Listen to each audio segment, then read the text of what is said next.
Hola amigos, qué gusto me da saludarlos. En este Viernes Santo, en este Viernes de Dolores, le voy a comentar para usted las 15 películas más importantes sobre la vida y la pasión de Cristo en la historia del cine mundial. Y empezamos con una película de 1935 dirigida por el francés Julien Duvivier, que tiene como mérito ser la primera película en la historia del cine en ser sonora y hablar sobre la pasión de Cristo. Es una película intensa, profundamente religiosa, evangélica y apegada a las Sagradas Escrituras. Es una película que deja un gran registro en la historia del cine. Se llama Gólgota, de Julien Duvivier. Jesús, souviens-toi de moi. La siguiente película se llama Jesús de Nazaret y es una película filmada en México por un refugiado español. Estaba muy reciente la Guerra Civil Española y había muchos refugiados en México y uno de ellos, José Cibrián, es el que da vida a nuestro Señor Jesucristo en esta película de 1942, dirigida también por el refugiado José Díaz Morales. De esta película nace la tradición que en todas las películas mexicanas sobre la pasión de Cristo sea un español o un argentino el que tenga la cabeza visible en estas películas sobre la pasión de Cristo. Jesús de Nazaret. ¡Ay, sobre nosotros!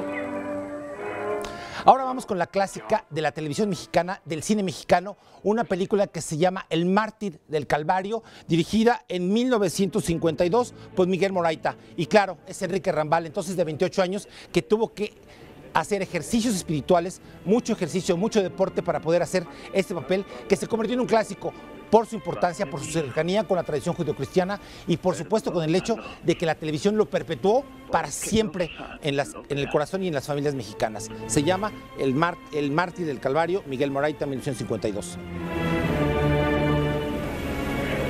Mujer. Y ahora en el cine de Hollywood, que también ha hecho grandes producciones en torno a la pasión de Cristo, vamos a hablar de una muy importante que se llama El Manto Sagrado, basada en un bestseller. La película es importantísima, dirigida por Henry Koster, 1953, y evidentemente tiene que ver, pues claro, con un señor importantísimo que es Richard Burton, con el otro importantísimo que es Victor Mature, y el hecho innegable de la pasión de Cristo, de los centuriones, del Imperio Romano y su influencia y su determinante represión en torno a Judea, a la Judea de nuestro Señor Jesucristo. Y la película cobra un sentido importante porque después tiene un legado, tiene una segunda parte que se llama Demetrio y los gladiadores. De cualquier forma, en torno a esta película hay una gran división, grandes opiniones y otros que dicen que es solamente una cuestión anecdótica, turística en torno a la pasión de Cristo, pero valore usted mismo, para nosotros es importante. Y llegamos a la catedral de las películas en torno a la pasión de Cristo, y es una que se llama Ben-Hur, que tiene 3 versiones en la historia del cine. Nosotros traemos solamente 2 que son muy importantes. Esta de 1925, dirigida por Fred Niblo, que es importantísima, protagonizada por Mesala y evidentemente por el señor Judá Ben-Hur, que es el mexicano Ramón Novarro. Claro, esa es la secuencia clásica que se filmó en Italia, en Cinecittà, con cientos de extras, 40 cámaras, y aquí está Ramón Novarro, y evidentemente este hombre que ayuda al Cristo, a un Cristo evidentemente de blanco y negro, y un Cristo profundamente religioso y profundamente conmovedor. La película pasó a la historia por todas las características y por la importancia de su magnificencia. Es la primera película épica en torno al tema.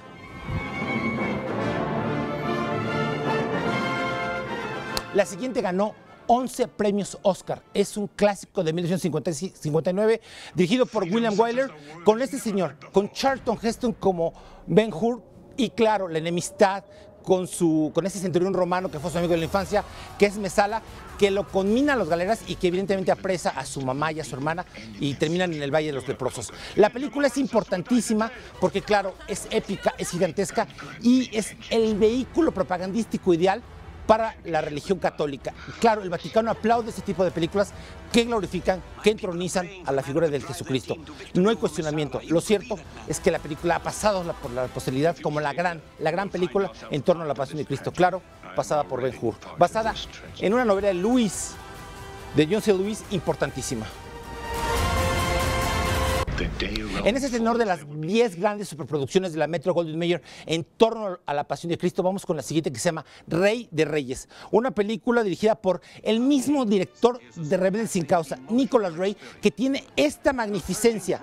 La película es de 1961 y también es una producción épica que tiene que ver con las Sagradas Escrituras, con la espiritualidad y por supuesto con el Evangelio. La película es sumamente importante porque Nicolas Rey le da una perspectiva ya crítica, ya cuestionando la credibilidad, ya cuestionando la religiosidad y por supuesto haciendo un Cristo no tan de estampita, sino un Cristo más cercano a la humanidad. Pese a todo, sigue siendo una película épica y absolutamente importante. Y en contraste de estas películas épicas, trascendentales, importantísimas, pasamos ahora a una película que, de acuerdo con el Vaticano, en los tiempos actuales, en los tiempos del Papa Francisco, se ha convertido en la mejor película de la historia de la Pasión de Cristo. Es una película dirigida por el italiano Pierpaolo Pasolini, asesinado por la derecha italiana. La película se llama La Pasión según San Mateo, es de 1964, es una coproducción Italia y Francia y se llama Il Vangelo secondo Matteo. ¿Qué tiene de importante esta película? Que tiene que ver con un cristianismo cercano al pueblo, obrero, de líderes obreros, de cuestionamiento, de crítica en contra de la situación económica, evidentemente así, directa, seca. No hay aderezos, no hay maquillaje en torno a Jesucristo, sino hay dolor y evidentemente una profunda reflexión en torno a este Jesucristo de los pobres, que debía de serlo. Importantísimo Pasolini para la historia del cine, porque ha sido declarada la mejor película en torno a la Pasión de Cristo, nada más y nada menos que por el Vaticano.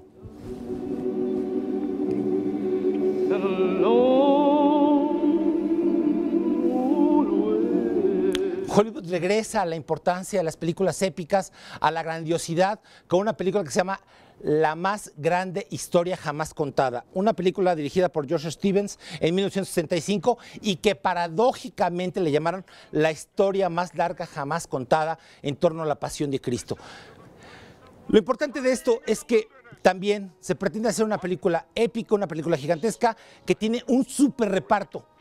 Y la película, bueno, más que ser importante por reflejar esta historia, que es la historia más grande jamás contada, también es la historia de los fiascos más grandes jamás contados, porque la película estuvo, aunque tiene un gran reparto, absolutamente accidentada, pero se queda para la historia del cine por su grandiosidad y por la intención de George Stevens de darle un profundo sentido humano, un profundo sentido bíblico y un profundo sentido evangélico. La historia más grande jamás contada.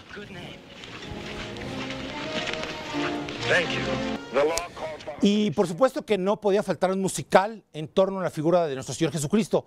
Y el musical es importantísimo porque tiene un profundo sentido hippie y recordamos a Yvonne Elliman cantando No sé cómo amarlo. Y es esta película, Jesus Christ Superstar, Jesucristo Superestrella, dirigida por Norman Jewison, que está filmada en Jerusalén, que tiene que ver con este Judas evidentemente afroamericano y que tiene que ver con el hecho también de que es una troupe que llega a Galilea, a Palestina, evidentemente desembarca en ese lugar, representa la Pasión de Cristo, totalmente musical. Los números se han convertido en tan importantes que hasta nuestros días resuenan, ¿no? Subieron como la espuma en aquellos años y se han mantenido y después se aleja respetuosamente sin el protagonista de la película que se queda en la reflexión en ese lugar. La música es importantísima y sobre todo el sentido crítico. Alguien lo llama, aquí está Yvonne Elliman, lo llama el sentido hippie de nuestro Señor Jesucristo. Jesucristo Superestrella, Norman Jewison, 1973.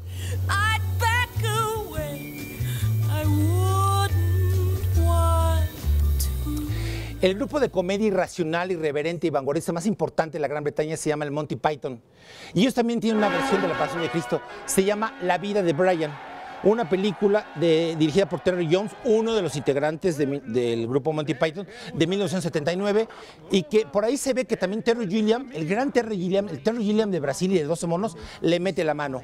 La película es desternillante, es impresionante, porque es un señor que nace justamente en el pesebre de al lado, donde nace nuestro Señor Jesucristo. Y a partir de ello, Monty Python se muestra de lo más irreverente con la historia de Cristo y nos hace reír tremendamente. La película quizá sea única en este género de la burla, de la ironía, del sarcasmo, y que tiene que ver, hace un cuestionamiento profundo de la religiosidad y de la ceremoniosidad de las películas, que por cierto, by the way, le he comentado exactamente antes en este reportaje, en esta nota especial para Viernes de Dolores, para Viernes Santo. La vida de Brian. Bueno, ahora pasamos a una puerta erótica, sexual, absolutamente sensual en torno a Jesucristo que nos plantea un genio del cine que se llama Martin Scorsese. Dicen que Dios es cine, y Scorsese y su profeta. ¿Y qué frase más perfecta para esta película? Que causó un tremendo escándalo en el mundo. La verdad, fue censurada, fue reprimida, no había quien la produjera, pero Scorsese encontró el patrocinio de un distribuidor de cine que tenía salas y le aseguraba también la exhibición, y entonces pudieron filmar esta novela de Nikos Kazantzakis que cuestiona qué hubiera pasado si Jesucristo se decanta solamente por tener familia con María Magdalena y no ser crucificado. La verdad, es todo un sueño, pero también fue toda una censura y fue todo un escándalo. Al igual que la de Brian, la película anterior, que también fue sumamente censurada.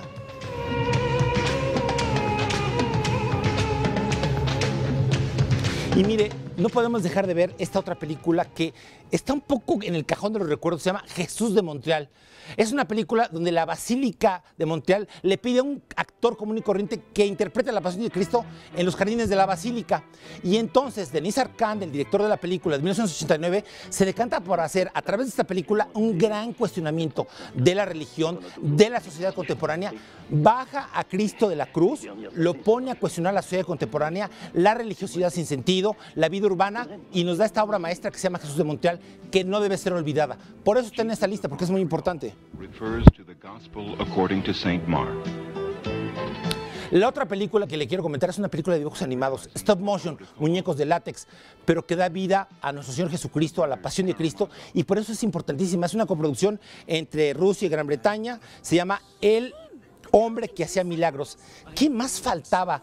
Dibujos animados también los hay en esta película, y claro, no hay mucho que decir, solamente que sigue paso a paso la Pasión de Cristo, con todas las parábolas, con todas las metáforas y con todos los momentos del Vía Crucis. El hombre que hacía milagros. Cronológicamente hemos dejado para el final la película más trascendental, más perturbadora de nuestros años, dirigida por Mel Gibson. Es una película que se llama La Pasión de Cristo. Es una versión sangrienta, una expiación de pecados. La vía es un vehículo propagandístico, y Mel Gibson dice: expíen sus pecados y dense cuenta que Dios dio su vida y su sacrificio por la sociedad contemporánea. Claro, él pertenece a una secta conservadora del siglo XIII que sigue el Concilio de Trento, y esa es la gran lección. De verdad, como alguien dijera, no le peguen a Diosito. Es tremenda la lección ideológica, propagandística y moral a través de la película La Pasión de Cristo que nos da Mel Gibson, hablada en arameo. Claro, la película es tremenda. Ahí estaba el demonio paseándose en medio de la Pasión de Cristo. No le peguen al Diosito. Claro, hay todo un movimiento propagandístico en torno a Mel Gibson que hace en esta película que se llama La Pasión de Cristo, y Jem Caviezel es el que le da rostro a el Cristo ensangrentado de esto que es absolutamente dolorosísimo, la Pasión de Cristo, y es la más importante. Amigos, hasta pronto. Las 15 películas más importantes sobre la Pasión de Cristo. Fernando Bañuelos, Homo Cinéfilos. Hasta pronto, amigos.